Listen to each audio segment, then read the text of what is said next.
LiberalViewer present. So I guess different people draw the line in different places as to how much criticism of the deceased is appropriate when covering the death of a major political figure like Senator Edward Kennedy, but the comments on the day of Kennedy's funeral from former George W. Bush advisor and spinmeister Karl Rove seem to clearly cross that line, as Rove followed some praise of Kennedy with the partisan attack left over from his old administration that you can see here. I also found it hard to sort of reconcile the Ted Kennedy I knew, who was gracious and kind and courteous to the most junior staffer in the White House, with the man who savaged Robert Bork, the man who called Sam Alito a racist, the man who savaged John Roberts. And,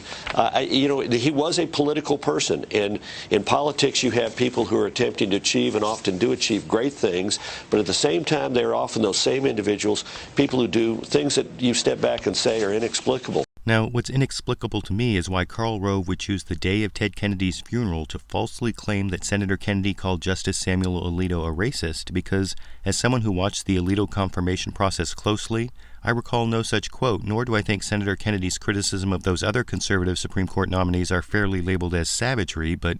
that wasn't the only comment from Karl Rove in which he seemed determined to use Ted Kennedy's funeral coverage to reopen old fights from the George W. Bush administration, as you can see from Karl Rove's commentary during the actual loading of Ted Kennedy's hearse here. Senator Kennedy was one of the first, if not the first inside the Democratic Party, to begin to insist that President Bush had lied about the weapons of mass destruction in Iraq. And it befuddled me because one of the people who in the fall of 2002 had acclaimed, who had declared that Saddam Hussein had weapons of mass destruction was Senator Kennedy, even as he opposed the war in Iraq. Now, once again, despite having followed the Iraq War news closely, I do not recall Senator Kennedy ever saying that George W. Bush actually lied, but I do remember Senator Kennedy clearly and consistently pointing out the flaws in Bush's plans to invade Iraq, going back to his major speech before the war in September 2002 at Johns Hopkins University, which you can find along with the source of this photo at tinyurl.com/Kennedy speech, and which included prescient warnings like,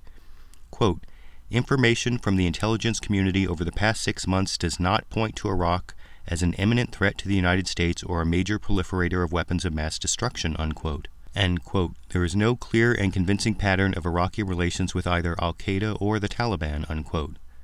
And maybe that's the great Kennedy legacy that Karl Rove is hoping Americans won't remember today, which might explain his baseless attacks on Senator Kennedy some other day, but on the day of Kennedy's funeral, as his body is being loaded into a hearse, the criticisms were not only wrong, but heavily inappropriate, I think. But I want to know what you think. Do you think Karl Rove's false partisan attacks on Ted Kennedy I showed in this video were appropriate to include in Fox News' pre-funeral coverage? And with Karl Rove's history of overly partisan attacks going back to his college days, was Fox News negligent in giving airtime to Karl Rove during the coverage of the Kennedy funeral, given the utter foreseeability of his making these kinds of partisan attacks? YouTube, you decide.